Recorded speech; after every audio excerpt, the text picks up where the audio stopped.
Today's guest is my friend Bill Willard, and he has some amazing Titanic stories and interests. And I met Bill at another thing that he does, which is amazing, which is a Titanic conference, which happens each August in Pigeon Forge.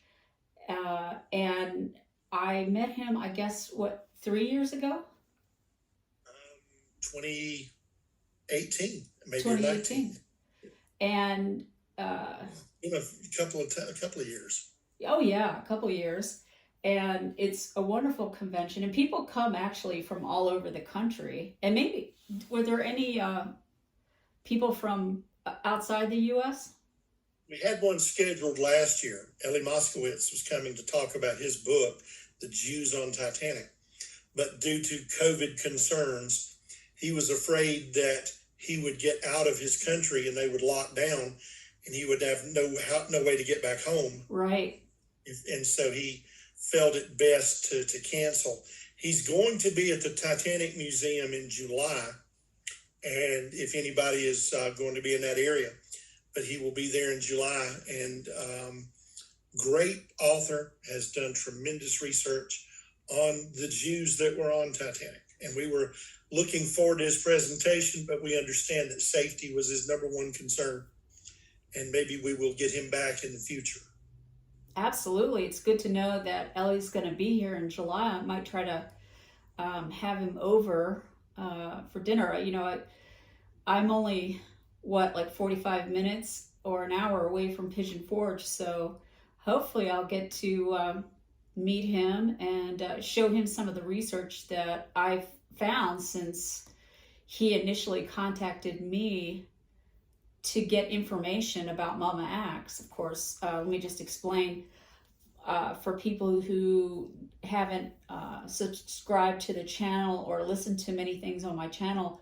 My grandmother's mother was a passenger with her 10-month-old son on the Titanic, and they both survived in a very thrilling and exciting way, getting separated. It's a great story. Oh, mercy, is it a great story? Thanks. And I basically started very serious research, I guess in 2012, when my husband gave me a beautiful Titanic model.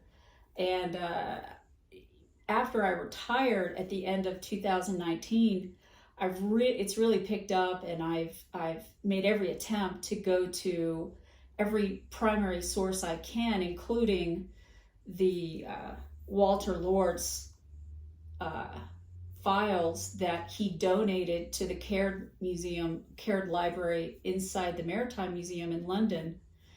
And every place I go, I've tried to really get primary source material. And so I'm really excited because I'm actually going to be presenting at Bill's convention this summer.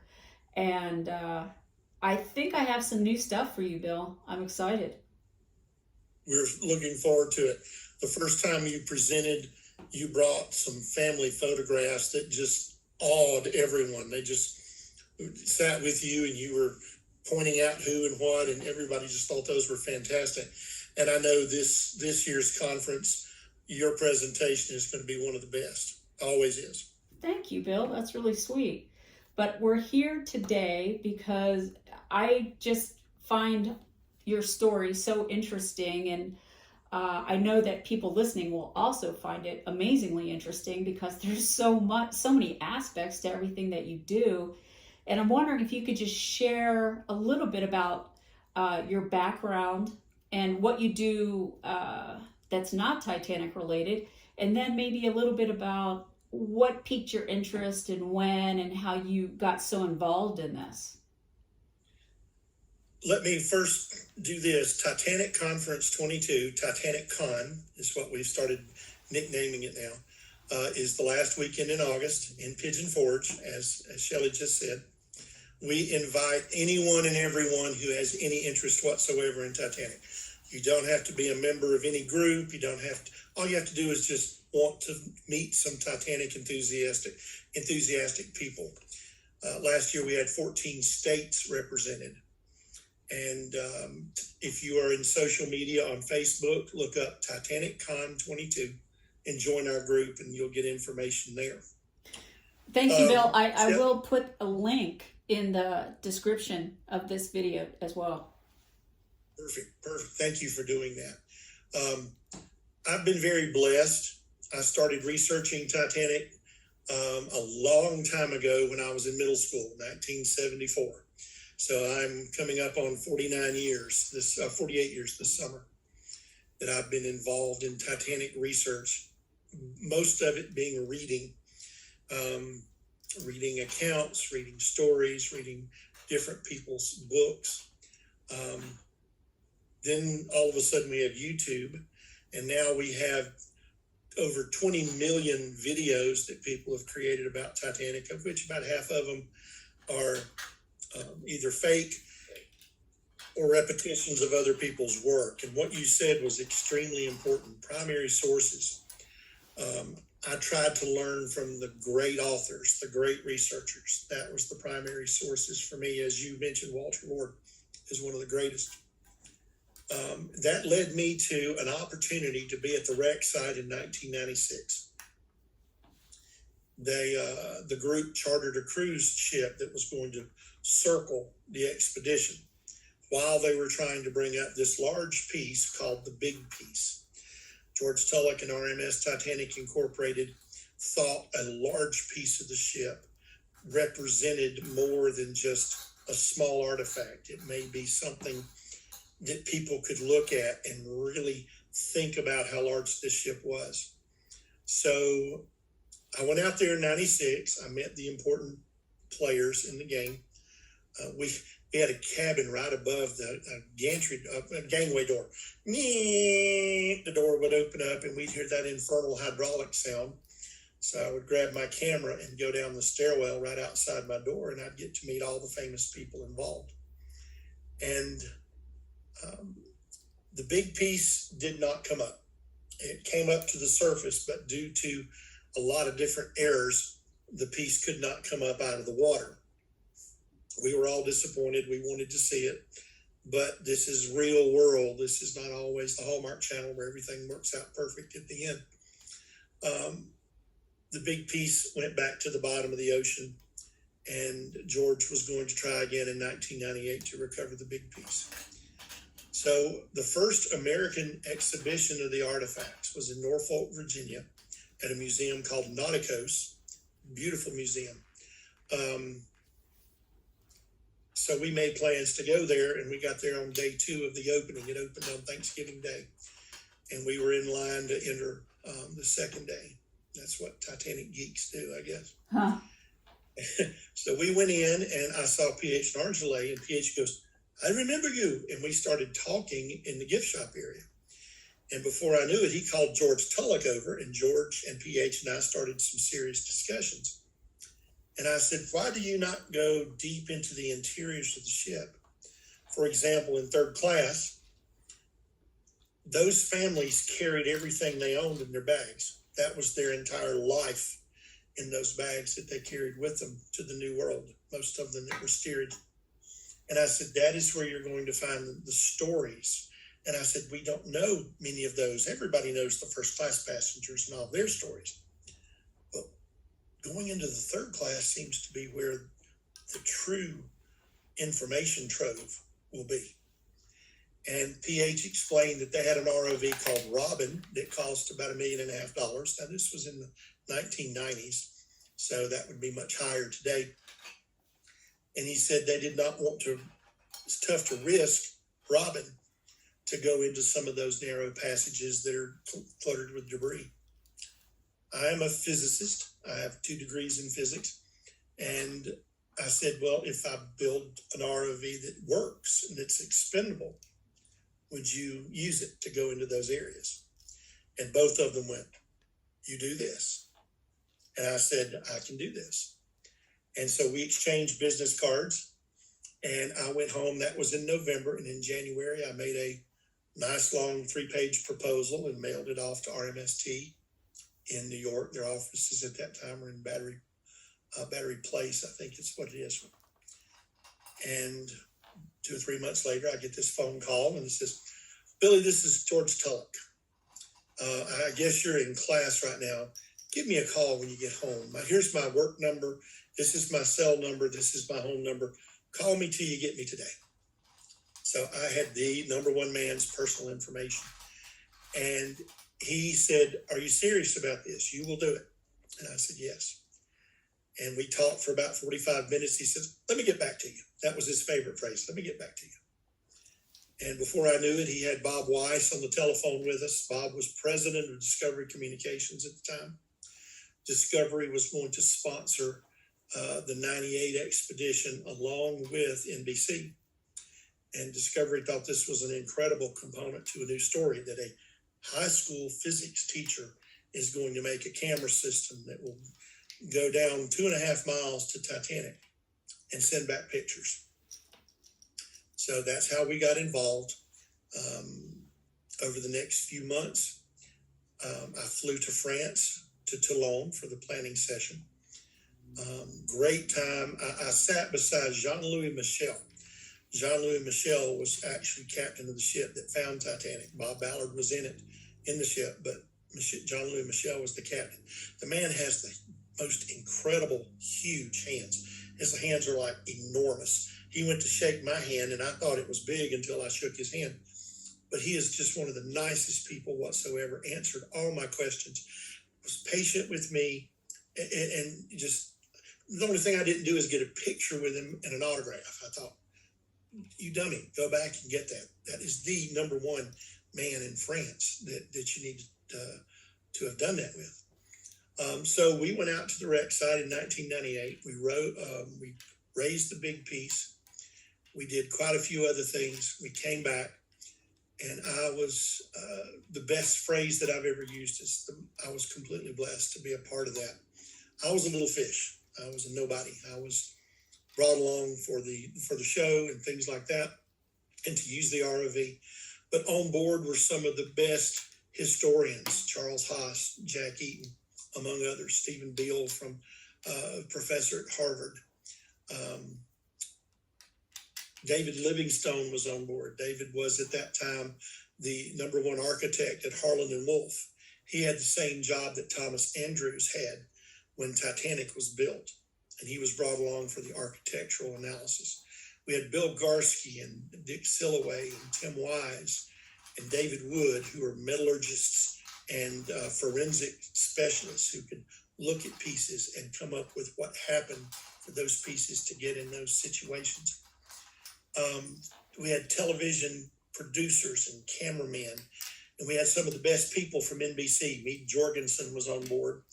They were doing a very big show on NBC, and Sarah James and Bob McEwen, who were 2020 anchors, were out there with us. And so I got to meet both of them, and Bob is still a friend of mine. Bob's a very, very wonderful man. A lot of respect for Bob. So I got to meet all these people, and I would go around and I would just learn. I would learn from all of them. That is what got me started. My profession is that right now I retired from teaching high school in South Carolina. I moved back to North Carolina, where I was raised, and I'm now teaching at a college in North Carolina. I'm a physics instructor there. I truly love teaching young people. It's wonderful to see them catch a concept when that light bulb comes on. They feel so accomplished, and I share that accomplishment. I share that pride that they're able to understand and move to the next levels. And I've taught some wonderful young people over the days. I've taught people who are lawyers, surgeons, businessmen, high-ranking military officers, people who have been starting at the ground level of employment and are now in charge of plants and things like that. I've taught every part of the spectrum of our workforce, and I'm so proud of those young people and what they're able to achieve. So that is a little bit about me, and the expedition was very special. It was a great part of what we've done. It's led me to other research too. I want to just stop you there, and I will also put a link for this book. This is a book that you wrote, and I think it came out in 2017, 2018. 2018, 2018. It and was the 20th anniversary. of the retrieval of the big piece. The name of it is Our Story, celebrating the 20th anniversary of the 1998 Titanic expedition. We did so many good things on that expedition. We had people from 4 or 5 different countries: Canada, England, Ireland, Scotland, Europe, among others, as well as America. We had NBC, we had Stardust Productions, Stardust Visuals was their name at the time, representatives of the Discovery Channel, Roy-Con Concepts. Let's see, so many different pieces of the puzzle coming in. And at times it was a struggle, at times it was a battle, but in the end, we did a live telecast from the bottom of the ocean. It's called Titanic Live. It is available on YouTube for free if you can find Titanic Live 1998. And we also did a long NBC show called Raising the Titanic, which is also available on YouTube for free. Would you, can I just ask you, if you don't mind, sending me these links? I would be happy to put them in the description so people can find them very easily. Absolutely. We'd be glad to do that. I have a face made for radio, so I did the best I could to stay outside from in front of the camera. So I am in both of them somewhere, somehow, but I tried my best to move away when they were ready to film. It was an experience. What we did with the book is I had this crazy idea, and a lot of the things I do start out as crazy ideas, including the ROV that went down to Titanic. That was a crazy idea. So I wanted to write a book, unique and special, that let everyone contribute to this story. And so I contacted as many people as I could find that were on the ships. And I said, here's what I'm doing. I'm going to write a book. Send me paragraphs of your memories. Good, funny things, bad things, difficult things, successes, failures. Send me paragraphs, and I'm going to try to piece them together in a chronological sequence for our readers to understand. A lot of people jumped on it immediately. A few were sort of hesitant. I wanted to make a mention here that what I'm doing over here is I am continuing my chat and build series, and so I've been continuing to build actually the bow of the Titanic Lego that I have 2/3 done, and I am so blessed to have so many wonderful Titanic experts to lend their time to enrich the community, the Titanic community, and maybe even get some new people who haven't been bitten by the Titanic bug yet and bring them into the fold. And so I'm blessed to have so many amazing Titanic experts that I'm friends with so that they can do this. And this is just a continuation of my build of the bow of the ship. And Bill, you will get a nod, and I will sign a piece that goes into the ship, which I've done a little Easter egg for each expert that I've talked to. So you are speaking about the book, your book about the 20th anniversary of the 1998 Titanic expedition, where you were able to build a robot, which I think is fascinating. And you went down and lifted, finally, the big piece, which had its own saga. I had contacted everyone that I could find that was on the expedition with us. It took a lot to track down people after 20 years. And I said, I'm going to be writing a book. Share with me some paragraphs about what you remember about our trip and about our experience. tell me good things and bad things and exciting things and successes and failures. We experienced a hurricane at the end of the expedition, and it was terribly frightening. And a lot of people said that, yeah, I remember the hurricane. I'll tell you about that. But they shared all their stories. And what I thought would first end up being a 40 or 50 page book ended up being about 280 pages. The editor that I had was the editor for another friend of mine. She's a Titanic author. And I talked to Terry, Kalfas is her name, and I said, Terry, I have an idea for a book. And I just wonder if you think if anybody would pick up this book. And I shared this idea, and she says, I know one editor that would probably jump on it right away. And I said, really? She said, me. This sounds very interesting. I'd love to talk with you about it. So she became my publisher and editor. And over the period of about 3 to 4 months, I solicited the stories, typed up everything. I broke the experience into different chapters, and as their stories came in, I would move their quotes. We had a young lady with us on the expedition named Susan Wells out of San Diego, and Susan kept a daily, she would post daily. She would do this internet journal, so to speak. She did a daily posting, and she said, here they are. You're welcome to use any of them. I give you permission to use any and all or parts, however you see fit. This is such a great idea. And I was so thankful that she was supportive in that way. And we used a lot of her comments. And what I did, instead of writing in my name, when I would share their paragraphs, I would indent and put their names on them so that their contributions are attributed to them. And it was a unique aspect. It's not something that's done commonly, and my editor loved the idea. And she said, send me chapter 1 and let me take a look at it. So I went ahead and sent the first 2 chapters. We had finished proofing those. And all of a sudden I get this email about 2 or 3 hours later. She says, you've done it now. Where's chapter 3? Don't leave me hanging with chapter 2. You better send chapter 3 very quickly. I want to know what's happening here. I'm hooked. And she told me that of all the books she has published, she has never wanted to read the next chapter as badly as she did with this book. We went back to the 96 expedition where they tried to erase the big piece, and we explained the failure and what happened there.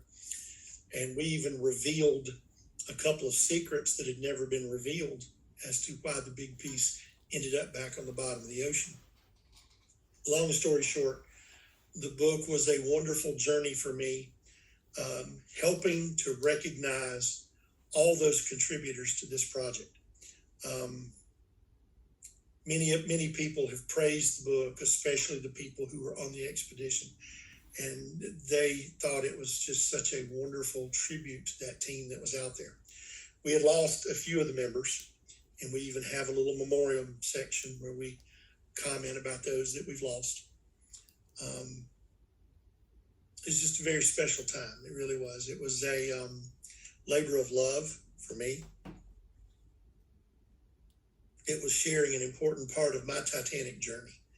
And I'm really honored to have had those people help me create something so special.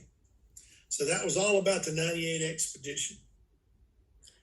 And if you'd like to know more about the Titanic 98 expedition, I can share some things with you. Oh, sure, absolutely. But first I wanted to share a story with you that I'm not sure I shared, and that is, and this is something that people can do. They can go and actually see the big piece.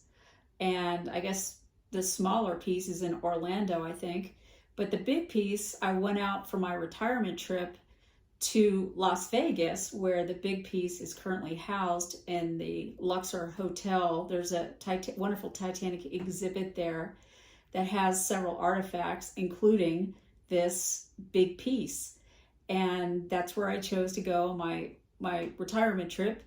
And the people were very nice. And I said, oh, I'm a descendant. And they took me around, and I begged them. I said, please, can I just touch the big piece?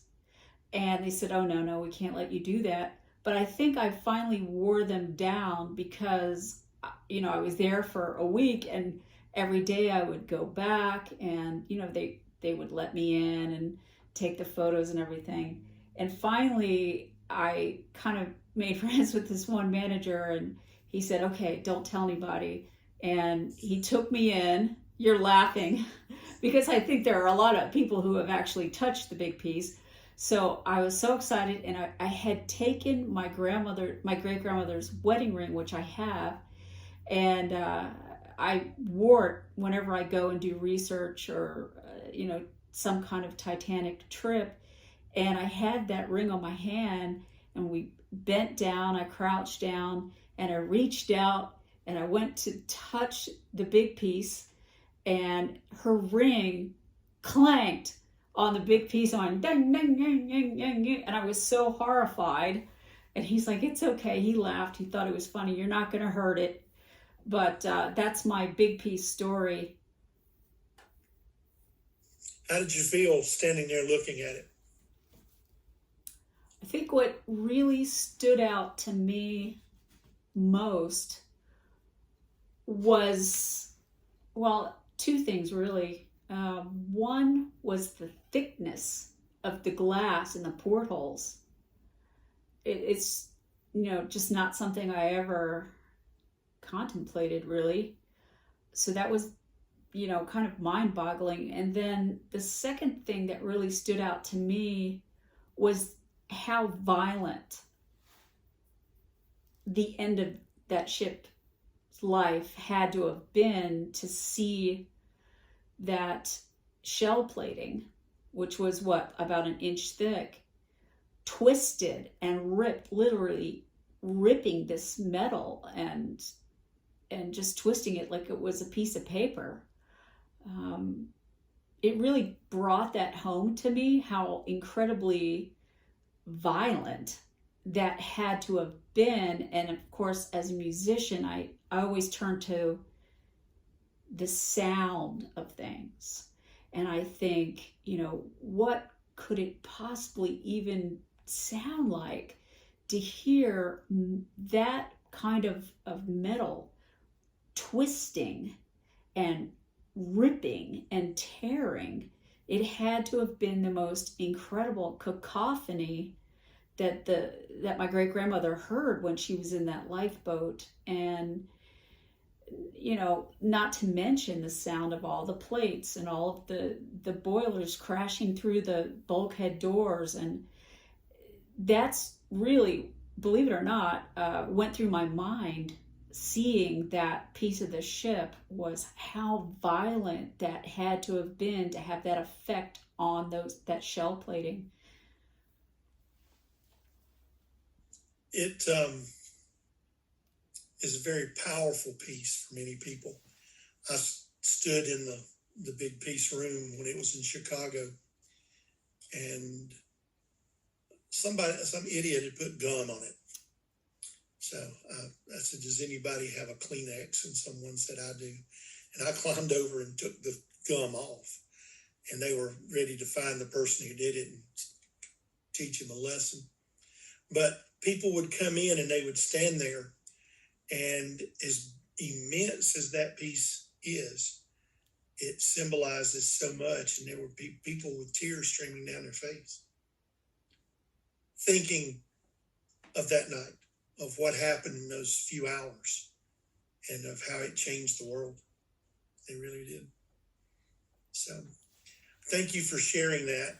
The big piece had an odd little shape on it, a little part hanging down on the bottom, and it was very difficult for that piece to be transported because of that. So that lower piece was removed, and it's called the little piece. So you have the big piece at the Luxor, and the little piece is in the Titanic attraction artifact exhibit down in Orlando on International Drive. And it also, tells part of the story. It really does. What we did when we were out there, I'm going to share some photos with you.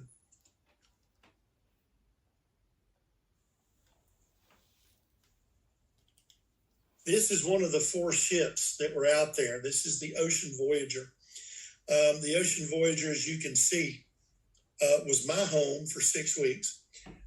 We rode 80-foot waves for 17 hours on the Ocean Voyager. It was a remarkable experience completely. Another ship was the Nadir, owned by Ifremer. You can see the Nadir on the left, and it houses the underwater submersible Nautil, the yellow submarine on the right. Yellow submarine Nautil is one of about 6 or 7 vessels that can go down to the depths of Titanic. Titanic's around 2.5 miles down. The pressure at Titanic is 6,200 pounds per square inch. Compare that to your car tire at 45 pounds per square inch, and you'll see the significant difficulties. The third ship that was needed was the Abbé Supporter out of France. The Abbé Supporter on the aft, the rear of the ship, has that huge crane that they were going to need in order to bring the big piece up.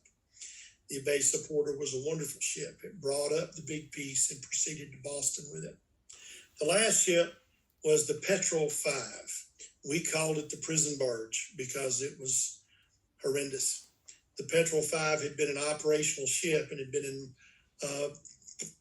practically mothballs for 2 or 3 years, but when they needed to get a ship in a hurry, somebody says, we have the Petrel 5. They put a washing machine on board. They put a dryer on board. They went to a yard sale and bought chairs and books to put in the recreational room. And it had no air conditioning. It had faulty electronics.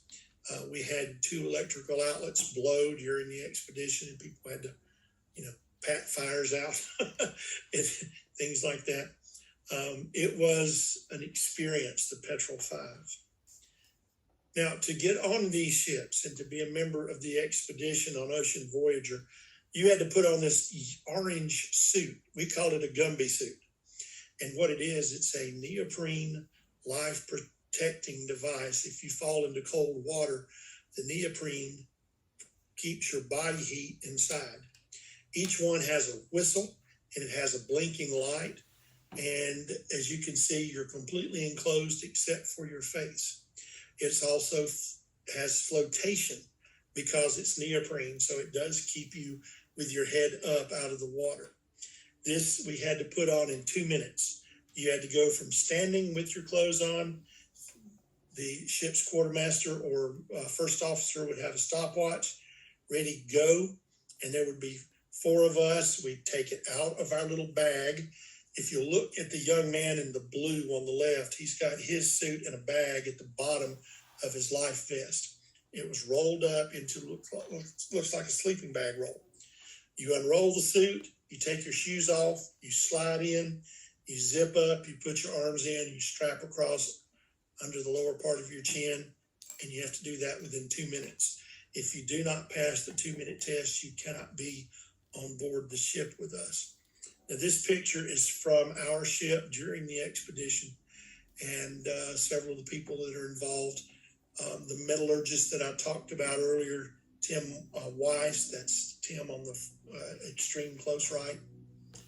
In the yellow jacket is one of our TV producers. He's Stardust Visuals. There's Charles Haas, the famous author. He's suited up, ready to go. He passed his test, and he's very excited. Only one person struggled to pass his test, and that was 86-year-old Jack Eaton. He was in his 80s, close to his 80s. Jack was struggling, and so we sort of helped him cheat a little bit. We had somebody talk to the first officer, so the first officer turned his head, and we helped Jack. And Jack made his 2-minute time limit when the officer turned around. So that's how we passed the test to be on board. We were raising the big piece. You look at it on the left-hand side. That's what it looked like originally on the bottom of the ocean. As you said, Shelley, there was tremendous violent actions and ripping and tearing and shearing of metal. And this piece was a freely lying piece. It was not connected to anything else. It ended up weighing approximately 17 tons. Okay, 17 tons. And when they tried to bring it up in 96, they had to release it and let it go and fall back to the ocean floor. And it stuck vertically in the sand. And that's the picture on the right. It stuck upright. Those are the connecting cables that hooked up to the flotation devices that they would reattach 2 years later when we got there in 98. They took lift bags. Now, these lift bags are made of Kevlar. And in the lift bags, they put diesel fuel because diesel fuel is not compressible. It keeps its volume even at extreme higher pressures. It also gives tremendous lift. 3,000 gallons would give about 2 tons of lift, 2 to 3 tons of lift.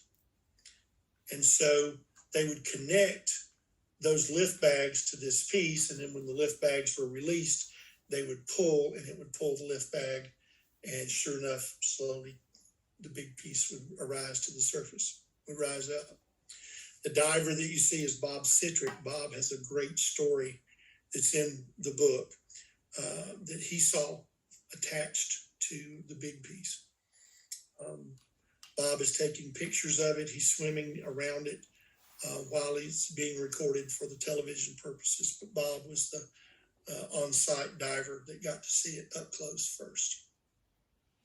This man is George Tulloch. George Tulloch started the groups that began to go out to Titanic. There was a lot of controversy involved because some people felt Titanic should be left alone. However, it is a ship. It is in international waters. And the Admiralty Law, now Admiralty Law has been in effect since the 1700s. The 5 major Atlantic nations have agreed on a set of rules that they call Admiralty Law that deal with salvaging shipwrecks. They deal with who owns an abandoned wreck. They deal with laws on the high sea that attribute to piracy and things like that. These Admiralty laws, all the countries on the Atlantic honor those Admiralty laws. So if the judge did not give salver status to George Tulloch's company, somebody else may get it and legally get it. One of the things that Judge J. Calvert Clark was his name. Judge Clark had ruled on the Central America shipwreck. He had ruled on the Lusitania shipwreck. So he was a very reputable Admiralty Court judge. When he met with RMST's approach to get the salver status, they agreed on several caveat rules. First of all is that the company would recover artifacts and conserve them for the purpose of putting them on exhibit, for the purpose of educating the public and sharing the Titanic story. George definitely agreed and believed in that. The second thing is that they could not sell artifacts. Anything that was recovered belonged to the collection. Now, the collection itself could be sold to a court-approved entity. Any entity would have to agree to the other rules and all these caveats. So they could not sell. They could not give anything away. They had to conserve, put on display, and educate. Those were the main rules that George agreed to. George believed very strongly in these rules. He did not want anything recovered without his approval or PH's approval. And that was brought up on our ship on several occasions. Do we need to recover this? We have to get George's permission first. Here on the back of the ship, George is on the far left, and PH Dargelet is in the center in the blue life vest. They have backed the bay up to the lift bags. They are attaching everything. In the center, in the red vest, is Pierre Valdy of Ifremer. Pierre is the oceanographic engineer, I guess, from Ifremer, who designed the system to bring up the big piece. It was his plan.